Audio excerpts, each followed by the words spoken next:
నమస్కారం. వార్తలకు స్వాగతం. ముందుగా ముఖ్యాంశాలు.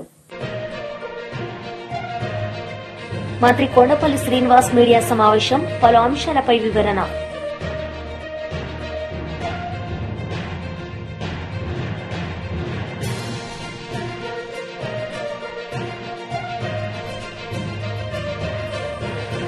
TRS leader Dasoju Shravan Kumar media సమావేశం, సీఎం రేవంత్ రెడ్డిపై ఫైర్.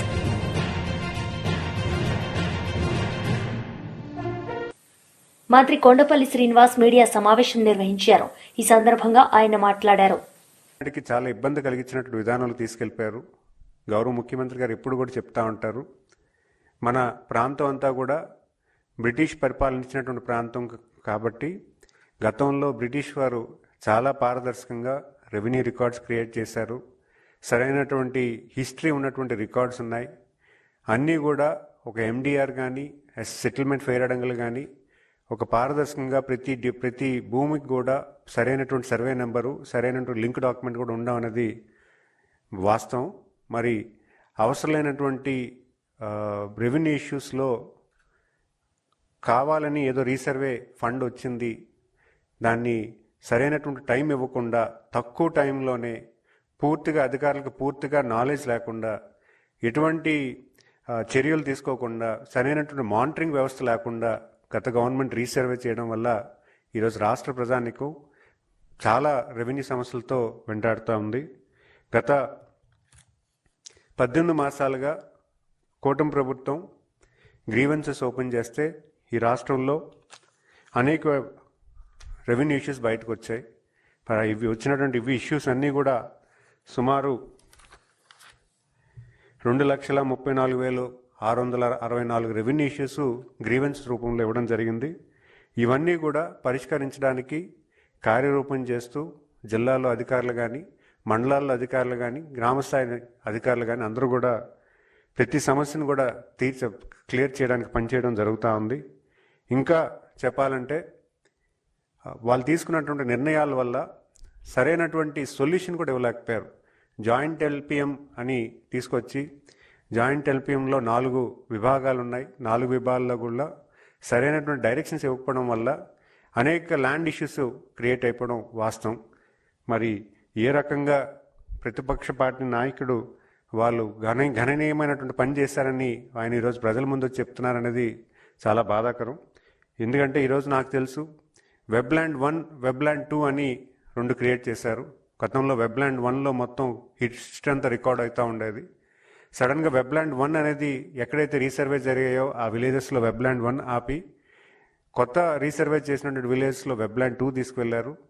సో ప్రభుత్వం వచ్చిన తర్వాత దీన్ని వెరిఫై చేసుకుంటే వెబ్ల్యాండ్ 1 నుంచి వెబ్ల్యాండ్ 2 ఏదైతే జనరల్గా 2 ప్యారలల్గా రన్ అవ్వాల్సినటువంటి సిస్టమ్స్ ఏదైనా మనం ఒక సిస్టంలోకి వెళ్ళేటప్పుడు 2 ప్యారలల్ రన్ చేసి ఫైనల్గా ఇది స్టేబుల్ అయిన తర్వాత ఒక సిస్టంలోకి వెళ్ళాలి. ఎక్కడ డేటా అనేది ట్రాన్స్ఫర్ అవ్వకుండా రెవెన్యూ ఇష్యూస్ సమస్యలు పెంచే దశగా గత గవర్నమెంట్ చేసినటువంటి ఇబ్బంది వల్ల ఈరోజు రాష్ట్ర ప్రభుత్వం అనేకమైన రెవెన్యూ ఇష్యూస్ వస్తున్నాయి. మరి అవన్నీ కూడా ఎట్టి పరిస్థితుల్లో 2 సంవత్సరాల్లో క్లియర్ చేయమని గౌరవ ముఖ్యమంత్రి గారు కార్యాచరణ చేయమన్నారు. జిల్లాల అధికారులు కానీ, మండల అధికారులు కానీ అందరూ కూడా రెవెన్యూ ఇష్యూస్కి సాల్వ్ చేసే దశగా కార్యరూపం చేయడం జరిగింది. ఎందుకంటే ప్రతి సమస్యను కూడా ఎలాగైనా సొల్యూషన్ తీసుకెళ్ళడానికి ఒక మానిటరింగ్ వ్యవస్థ తీసుకొచ్చారు గౌరవ ముఖ్యమంత్రి గారు. గత గవర్నమెంట్ చేసినటువంటి ఇష్యూస్ వల్ల ఈరోజు సామాన్య రైతులు ఎక్కడికి వెళ్ళాలో తెలియదు, ఏ రకంగా క్లియర్ చేయాలో తెలియని పరిస్థితిలో ఉండింది. ఈరోజు గౌరవ ముఖ్యమంత్రి గారు కలెక్టర్స్ కాన్ఫరెన్స్ పెట్టి ప్రత్యేకించి మండల ఎంఆర్ఓస్కి ప్రత్యేకించి గైడెన్స్ ఇచ్చి ఎటువంటి ప్రాబ్లం ఉంది, ఈ ప్రాబ్లంకి ఏ సొల్యూషన్ వస్తే బాగుంటుందని ఒక గైడ్లైన్స్ ఇచ్చి ప్రతి సమస్యని క్లియర్ చేయడానికి పనిచేయడం జరుగుతూ ఉంది. మరి అంతేకాకుండా ఈ ప్రతిపక్ష పార్టీ నాయకుడు చెప్పినటువంటి విధానాన్ని మనందరూ కూడా ఖండించాలి. రీసర్వే వల్ల విజయనగరం జిల్లాలోనే సుమారు 1,00,000 పైన జాయింట్ ఎల్పిఎంస్ క్రియేట్ అయ్యాయి. ఈ జాయింట్ ఎల్పిఎంస్లో ఉన్నటువంటి ఇష్యూస్ అన్నీ కూడా క్లియర్ చేయడానికి మేము పనిచేస్తున్నాం. గతంలో చాలామంది వలసలు వెళ్ళిపోయిన పరిస్థితి ఉంది విజయనగరం జిల్లాలో. వాళ్ళందరూ కూడా రీసర్వే జరుగుతున్న టైంలో లేకపోవడం వల్ల వాళ్ళ భూములందరూ కూడా ఇష్యూస్లోకి వెళ్ళిపోయిన పరిస్థితి వాస్తవం. ఆర్కే రోజా మీడియా సమావేశం నిర్వహించారు. ఈ సందర్భంగా పలు అంశాలపై ఆమె మాట్లాడారు. పేషెంట్లను కూడా బయటికి తరిమేసి క్లీనింగ్ చేశారు. అక్కడ వచ్చి ఆయన చెత్త ఊడుస్తాడని. మళ్ళీ ఆయనకు తెలుసుంటుంది ఈ నగిరి నియోజకవర్గంలో చంద్రబాబు నాయుడు ఏమీ చేయలేదు. వాళ్ళు ఎక్కడైతే కార్యక్రమం పెట్టారో 100 బెడెడ్ హాస్పిటల్, అది రాజశేఖర రెడ్డి గారి హయాంలో పునాది వేసుకుంది. జగన్మోహన్ రెడ్డి గారి హయాంలోనే డయాలసిస్ సెంటర్ తో పాటు అన్ని ఫెసిలిటీస్ ని కూడా ఆ హాస్పిటల్ కి ఇవ్వటం జరిగింది. అక్కడికి వెళ్తే మనకు అవమానం తప్పదు అనుకుని అటు పక్క పోకుండా మీటింగ్ లోనే కూర్చోవడం మనం అందరూ గమనించాల్సిన విషయం. ఎందుకు ఇది నేను చెప్తున్నానంటే, చెప్పుకోవడానికి 4 సార్లు ముఖ్యమంత్రి అయ్యాడు చంద్రబాబు నాయుడు. ఈ నగర నియోజకవర్గంలో చంద్రబాబు నాయుడు హయాంలో ఉన్న ఏ ఎమ్మెల్యే కూడా వాళ్ళ అధికారంలో ఉన్నప్పుడు ఇక్కడ ఎమ్మెల్యేగా ఉన్న అపోజిషన్ లో ఉన్న బాను గాని వాళ్ళ నాన్న గాని ఈ నియోజకవర్గానికి చేసింది శూన్యం. నగరి విషయానికి ఎత్తుకోండి. నగరికి కావాల్సిన అర్బన్ హెల్త్ సెంటర్లు మొన్నటి వరకు రెంటెడ్ లో ఉన్నాయి, జగనన్న హయాంలో మేం కట్టినవి. డయాలసిస్ సెంటర్ జగనన్న ఆశీస్సులతో మేం కట్టినవి. పార్క్ మేం కట్టినది. ఎలక్ట్రిక్ క్రిమినేషన్ సెంటర్ మేం కట్టినది. టెంపుల్స్ మేం కట్టినది. పాలిటెక్నిక్ కాలేజ్ పుత్తూరులో మేం కట్టినది. షాదీ మహల్ మేం కట్టినది. టీటీడీ ద్వారా వడమాలపేటలో కళ్యాణ మండపం కట్టాము. ఇప్పుడు నగిరి రూరల్లో బుగ్గాగ్రహారం దగ్గర మేమే కట్టాము. నిండ్రలో టెంపుల్ కట్టాము. సబ్ స్టేషన్ లో ఐటీ కాలేజ్ కట్టినాం. ఇలా చెప్పుకుంటూ పోతే చెప్పడానికి కొన్ని వందలు ఉన్నాయి. రైతు భరోసా కేంద్రాలు, సచివాలయాలు, అర్బన్ హెల్త్ సెంటర్లు అన్నీ కూడా చెప్పుకోవడానికి, విలేజ్ క్లినిక్లతో సహా రోడ్లు, డ్రైన్లు, పేదవాడికి ఇళ్లతో సహా ఇవి మేము చేశామని గర్వంగా చెప్పడానికి, చూపించడానికి ఉన్నాయి. కానీ 4 సార్లు ముఖ్యమంత్రి అయిన చంద్రబాబు నాయుడు ఈ జిల్లాలో పుట్టి కూడా ఈ నగిరి నియోజకవర్గానికి చెప్పుకోవడానికి చేసింది ఏమీ లేదు. ఎంత సిగ్గుచేటో ఒకసారి మీ అందరూ కూడా ఆలోచించండి. అండ్ ఈ రోజు ముఖ్యంగా చింతపట్టణంలో మీటింగ్ పెట్టాలనుకున్నారు చంద్రబాబు నాయుడుతో. గత 3-4 రోజులుగా కలెక్టర్ గారు ఆ ప్రాంతంలో తిరిగితే జనాల మధ్యలో వచ్చిన వ్యతిరేకత చూసి పారిపోయారు కలెక్టర్ గారు. ఎందుకంటే ప్రతి ఎన్నికల ముందు వస్తారు చంద్రబాబు నాయుడు, మీకు ఖచ్చితంగా ఈ టెక్స్టైల్ పార్క్, చేనేత కార్మికులు ఎక్కువగా ఉన్నారు కాబట్టి టెక్స్టైల్ పార్క్ కట్టిస్తానంటాడు. ఎలక్షన్ అయిపోయాక మళ్ళీ పంగనామాలు పెడతాడు. మొన్న ఎలక్షన్ లో ఇదే చెప్పి చేయలేదు కాబట్టి అందరూ కలెక్టర్ ని నిలదీశారు. అలాగే ఎన్నికల్లో మీటింగ్లకు వచ్చిన ప్రతిసారి ఇక్కడున్న పవర్ లూమ్స్ వాళ్ళకి 500 యూనిట్ల ఫ్రీ పవర్ ఇస్తామని చెప్పి వాగ్దానం చేస్తాడు. మొన్న అయితే ఏకంగా జియోనే చేశారు. ఇక్కడున్న మా అమాయకులైన చేనేత కార్మికులు అసలు సమరపడిపోయి పాలాభిషేకాలు చేసేసి మీటింగ్లు పెట్టేసి, ఇక్కడ ఒక పనికి మాలిన ఎమ్మెల్యే ఉన్నాడు, ఏ పని చేయడు, మనుషులకు కనిపించడు, ఫోన్లు ఎత్తాడు, వాడిని కూడా పొగడేశారు. మాకు ఆశ్చర్యం వేసింది, ఇది ఎలా సాధ్యం? జగనన్న చేయలేదు, నేను ఎలా చేస్తాడు? కొన్ని లక్షల రూపాయలు ఈరోజు పిల్లల చదువు కోసం గాని, ఆరోగ్యం కోసం గాని, వాళ్ళకి పక్కా ఇళ్ల కోసం గాని ఇంత చేసిన వ్యక్తి చేనేత కార్మికులు కోవిడ్ లో కూడా స్కూల్ యూనిఫామ్స్ తో దాదాపుగా 10 కోట్ల రూపాయలకు పైగా వాళ్ళకి డబ్బులు వచ్చే విధంగా యూనిఫామ్ల ఆర్డర్లు ఇచ్చారు. నేతన్న నేస్తం ఇచ్చారు. రాజశేఖర రెడ్డి గారు అయితే ఏకంగా ఇక్కడున్న వాటర్ పొల్యూట్ కాకుండా ఈటీపీ ప్లాంట్ ఇచ్చి ఇక్కడున్న వాళ్ళని కాపాడితే అన్నిటినీ నాశనం చేసేసిన వీళ్ళు. ముద్దుకృష్ణ నాయుడు నాశనం చేశాడు. మున్సిపాలిటీయే లేకుండా చేస్తా మేము అధికారంలో వస్తే, మీరు పన్నులు కట్టొద్దండి అని చెప్పి అందరినీ చెడగొట్టాడు. ఈటీవీ ప్లాంట్ కనెక్షన్ ఇవ్వద్దండి, అసలు కట్టాల్సిన అవసరం లేదు అని చెప్పి చెడగొట్టాడు. అధికారంలోకి 2014లో వచ్చినా ఇంతవరకు మున్సిపాలిటీ క్యాన్సిల్ అవ్వలేదు. ఈటీపీ ప్లాంట్ లో కనెక్షన్ ఇవ్వకపోవటం వల్ల ఈరోజు ఎక్కడ బోర్లు వేసినా రంగు నీళ్లతో, కెమికల్ నీళ్లతో ప్రతి ఒక్కరికి స్కిన్ డిసీజ్ వస్తూ, ప్రతి ఒక్కరికి కిడ్నీల ప్రాబ్లం వచ్చి డయాలసిస్ కోసం పరుగులు తీసే పరిస్థితి.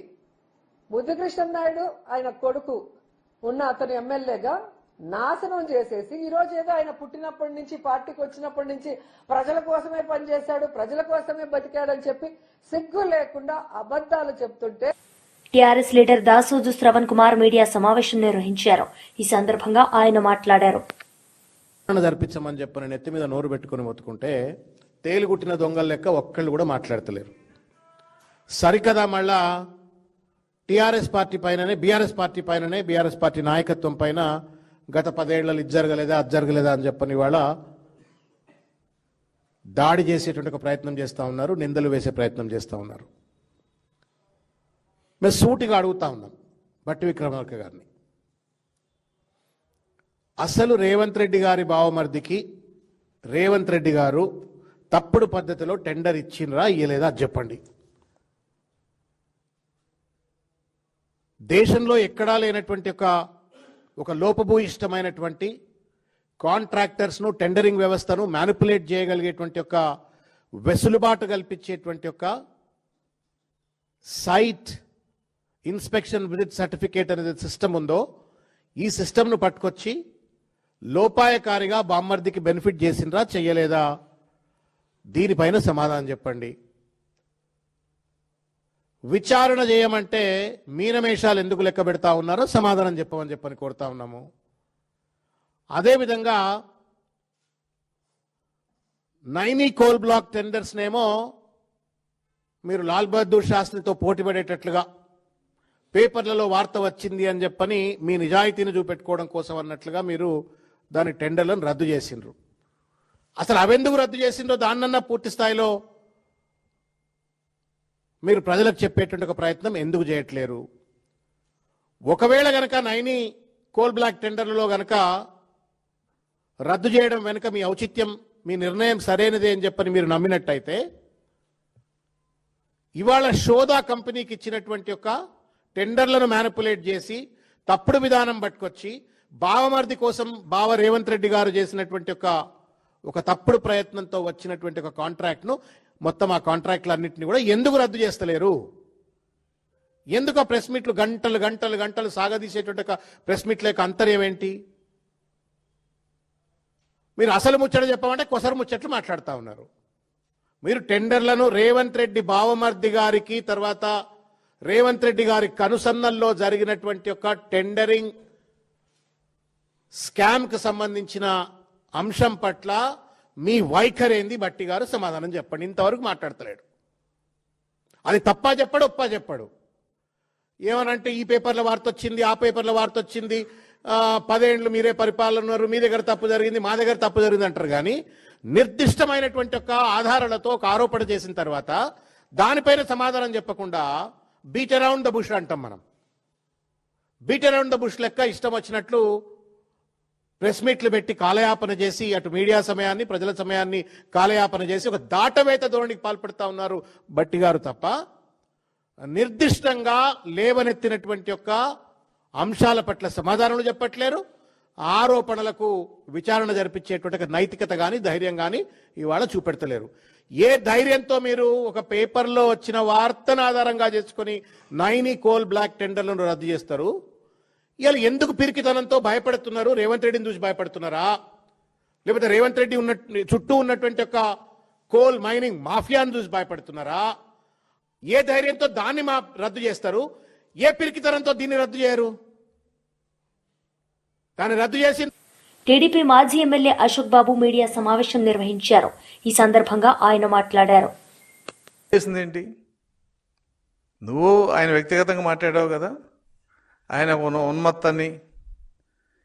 అంటే మీ నాయకుడు ఉన్మాది కాబట్టి ఇక్కడ మాట్లాడిన మాటలు నీకు అలా అనిపించినాయి. అనగానే ప్రసాద్కి 25 కోట్లు అడిగాము, మేము ఇవ్వలేదు. 25 ఇవ్వకపోతే ఎంత ఇస్తా ఉన్నారు మీరు? ఏదో బేరం జరిగింది కదా. 25కి ఈయన రానన్నాడా? లేకపోతే 25 నువ్వు వినన్నావా? ఇవాళ ఎందుకు చెప్తున్నారు? 2 సంవత్సరాల తర్వాత ఎలక్షన్ ముందు అడిగిన రోజు ఎలక్షన్ ముందే చెప్పాలి కదా. మీ అనగానే మమ్మల్ని డబ్బులు అడిగాడు మేము అన్నాం అని నువ్వు ఎందుకు చెప్పాలి ఆ రోజున? ఇప్పుడు చెప్తున్నావు. కాబట్టి ఇటువంటి నీచ సంస్కృతి ఉన్న మీ పార్టీలో నేను చాలా స్పష్టంగా చెప్తున్నాను నాని గారు, నీచ సంస్కృతి ఉన్మత్త అనే పదాలు నేను వాడను. ఎందుకంటే కత్తి చంపడానికి వాడతాం, ప్రాణాలు కాపాడతానికి వాడతాం. అది మీరు తేల్చుకోవాలా, మీ కత్తిని మీరు ఎలా వాడుకుంటున్నారు. కత్తి అంటే నా దృష్టిలో మీకున్న మీడియాని విష సంస్కృతి, ఇక ఇంతకంటే ఉత్కృష్టమైన పదం లేదు తెలుగు భాషలో.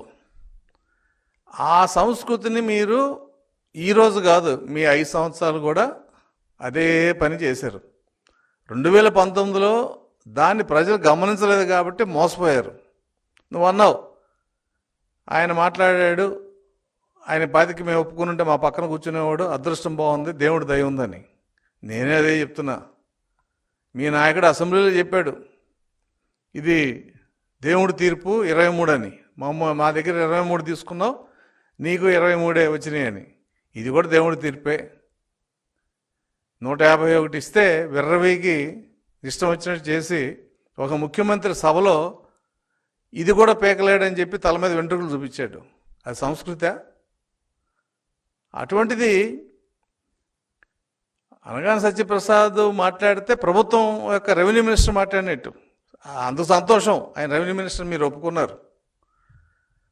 అయితే విషయం పాస్బుక్లు మీరు సర్వే చేశారు, మీరు ఏమైనా సొంతగా ఇంట్లో వంట చేసి ప్రజలు పెట్టారా ఏంటి? గవర్నమెంట్ అన్ని రాష్ట్రాల్లో కూడా సర్వే జరిగింది, చాలా రాష్ట్రాల్లో. ఇప్పుడు పంచాయతీ ఎలక్షన్లు పెడితే గ్రాంట్స్ వస్తాయి, పెట్టకపోతే రావు. పెట్టే రాష్ట్రాలు ఉంటాయి, వాయిదా వేసే రాష్ట్రాలు ఉంటాయి. అలాగే సర్వే చేయాలి, అన్ని రాష్ట్రాలు చేయమని చెప్పింది కేంద్ర ప్రభుత్వం. అందుకే చేసిన వాళ్ళకి ఇన్సెంటివ్ ఇచ్చింది. ఇప్పుడు కార్బన్ ప్రింట్ తగ్గిస్తే ఈ మన థర్మల్ స్టేషన్ తగ్గించి న్యాచురల్ పవర్ పెంచితే కొన్ని ఇన్సెంటివ్స్ ఇచ్చింది ప్రభుత్వం. అలాగే దీనికి కూడా ఇన్సెంటివ్స్ ఇచ్చింది. సర్వే చేసావు. మేము చెప్పింది ఏంటి, నువ్వు సర్వే చేయడం తప్పు, లేకపోతే ఇంకోటి తప్పు అంటలా. అందుట్లో ఉన్న డేటా తప్పు ఒకటి.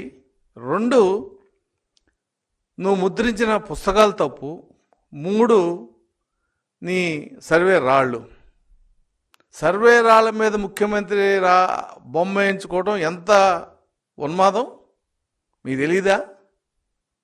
ఇప్పుడు నువ్వు హిందువువి, వేరే మతం ఫోటోలు వేసి నువ్వు ఇంట్లో పెడతావా? పెట్టం కదా, న్యాచురల్గా పెట్టాం. అలాగే వేరే భాషలో పుస్తకం ఇస్తే నువ్వేం చేసుకుంటావు? నా భూమి మా నాన్న కొనిచ్చాడు, మా తాత కొనిచ్చాడు, ఆ ముత్తాత ఇచ్చాడు, నా భూమి. దానికి ప్రభుత్వం సరిహద్దు పెట్టాల్సిన బాధ్యత ప్రభుత్వంది.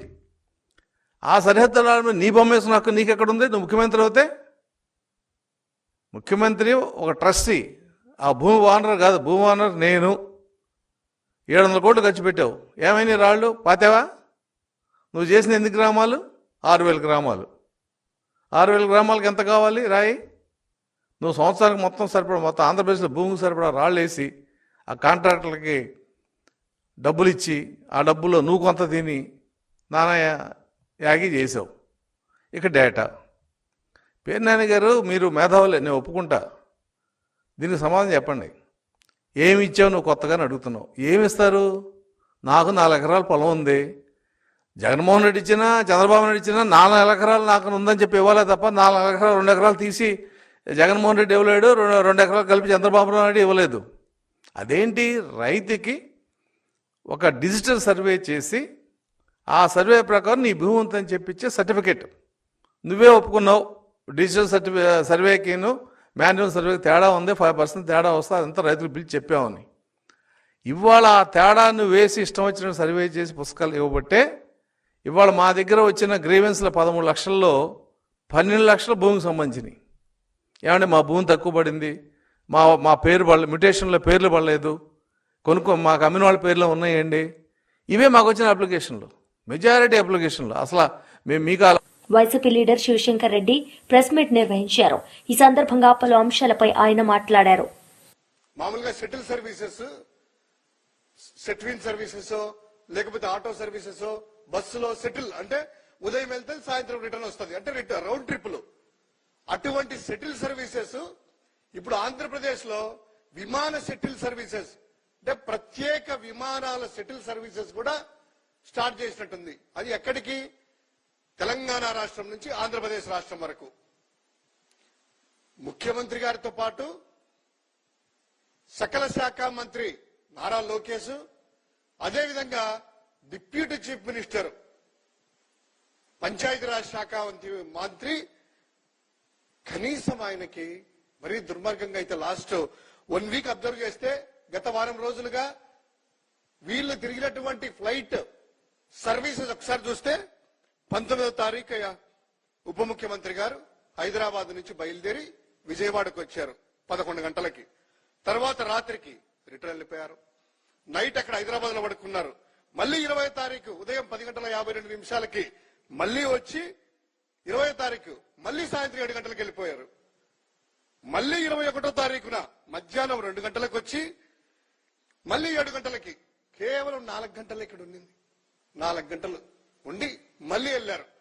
మళ్ళీ 22వ తారీఖున 10:42 ఉదయం వచ్చి ఇక్కడ దిగి ఇక్కడి నుంచి ప్రత్యేక హెలికాప్టర్ల కోటప్పకొండకెళ్లి అక్కడి నుంచి ఇక్కడికి వచ్చి ఆ ఒక్క రోజు మాత్రం ఇక్కడ పడుకొని మళ్ళీ ఈ రోజు యథావిధంగా నెక్స్ట్ డే హైదరాబాద్కి వెళ్ళిపోయారు.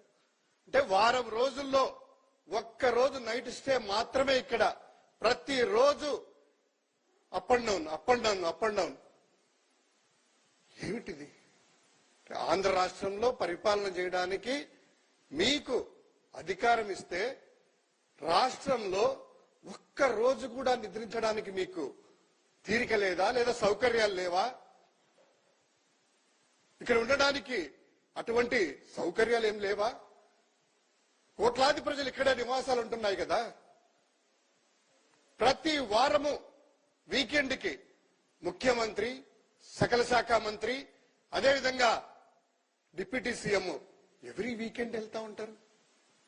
ఏమన్నంటే ఈ మధ్య ఆయన లోకేష్ గారు వాళ్ళ పార్టీ కార్యకర్త నుంచి ఏదో వేశారట. ఆర్టీఐ అంటే మా వాళ్ళు వేస్తే ఆర్టీఐ డీటెయిల్స్ ఇవ్వట్లేదు. ఆర్టీఐ వేస్తే అందులో ప్రభుత్వం నుంచి ఒక్క రూపాయి కూడా ఖర్చు పెట్టలేదు అంటున్నారు. ప్రభుత్వం నుంచి ఖర్చు పెట్టకపోతే ఎవరు పెట్టారు? ఎందుకు పెట్టారు? ఇదే విధంగా ఈ జనసేన వాళ్ళు కూడా అంటా ఉంటారు, మా నాయకుడు సొంత ఖర్చులు పెట్టుకుంటున్నారు అనేటువంటిది మీరు అంటారేమో. నిజంగా ప్రభుత్వ ధనమే, ప్రభుత్వ ఖజానా నుంచి మీరు ఖర్చు పెడుతున్నారు అని మేము అంటున్నాము. ఇన్ని కోట్ల రూపాయల ఉదాహరణ తీసుకుంటే ఈ ముఖ్యమంత్రి గారికే జిఏడి వాళ్ళు ఇచ్చినటువంటి ప్రకారము ఈ సంవత్సరంలో 56 కోట్ల రూపాయలు విమాన ఖర్చులకు ఇచ్చారట. అంటే ఆయన కంటే ఎక్కువ తిరుగుతున్నటువంటి పవన్ కళ్యాణ్ గారు, ఆయన కంటే ఎక్కువ తిరుగుతున్నటువంటి లోకేష్ గారి ఖర్చులు ఇంకా ఎంతైనా ఒక్కసారి ఊహించుకోవచ్చు. 100 కోట్ల రూపాయలు ఖర్చులు అవుతున్నాయి కదా.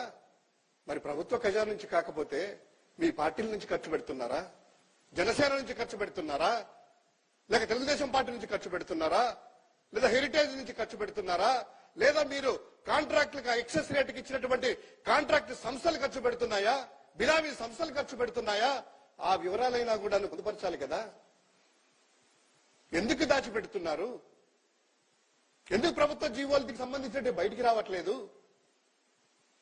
సొంత ఖర్చులే అనుకుంటే ఆ యొక్క ఇన్వాయిస్ లిస్టు ఇదిగోండి. లాస్ట్ 19వ తారీఖు నుంచి 23వ తేదీ వరకు ప్రతి రోజు సాయంత్రం రాను ఎలను మధ్యలో ఇక్కడ లేకుండా 4 గంటల జర్నీ అంట, 4 గంటలు ఇక్కడ ఉండడమట. మరి దారుణం. మన పవన్ కళ్యాణ్ 21వ తారీఖు అయితే ఆయన 2 గంటలకు ఇక్కడికి వచ్చారు, 7 గంటలకు వెళ్ళిపోయారు. 4 గంటలు ఏమో జర్నీ చేశారు, 4 గంటలు ఇక్కడ ఉన్నారు. ఎందుకు? ప్రజలు మీకు పరిపాలన చేయడానికి కాదా? మీరు మంత్రిగా బాధ్యత ఎందుకు తీసుకున్నారు? హైదరాబాద్ లో ఉండడానికా? ఈ ఖర్చులను ఎవరు పంచారు? ఎవరు భరిస్తున్నారు? ప్రభుత్వమే కదా. దీనికి సంబంధించినటువంటి ఆ ఇన్వాయిస్లు ఏదైనా కూడాను, లేదా ప్రభుత్వ అధికారులైనా కూడా జీవోలు కూడా బయట పెట్టాలని వైఎస్ఆర్ కాంగ్రెస్ పార్టీ డిమాండ్ చేస్తా ఉంది. ఇక దారుణమైనటువంటి విషయం ఏంటంటే ఇదే పంచాయతీరాజ్ శాఖ సంబంధించి జెడ్పీటీసీలు అనుకుంటా స్థానిక సంస్థల ప్రజాప్రతినిధులు 2024 నుంచి మాకు జీతాలు ఇవ్వట్లేదు అని ఎంత మొరపెట్టుకున్నా ఇవ్వకపోతే వారు హైకోర్టు ఉన్నత న్యాయస్థానానికి వెళ్తే. వార్తలు ముగించే ముందు ముఖ్యాంశాలు మరోసారి. మంత్రి కొండపల్లి శ్రీనివాస్ మీడియా సమావేశం, పలు అంశాలపై వివరణ.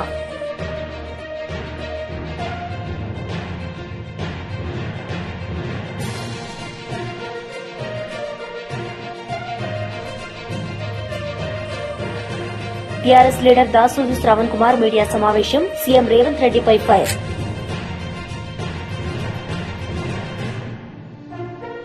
ఈ వార్తలు ఇంతటితో సమాప్తం. తిరిగి ప్రసారమయ్యే వార్తల్లో మళ్లీ కలుద్దాం. అంతవరకు సెలవు. నమస్తే.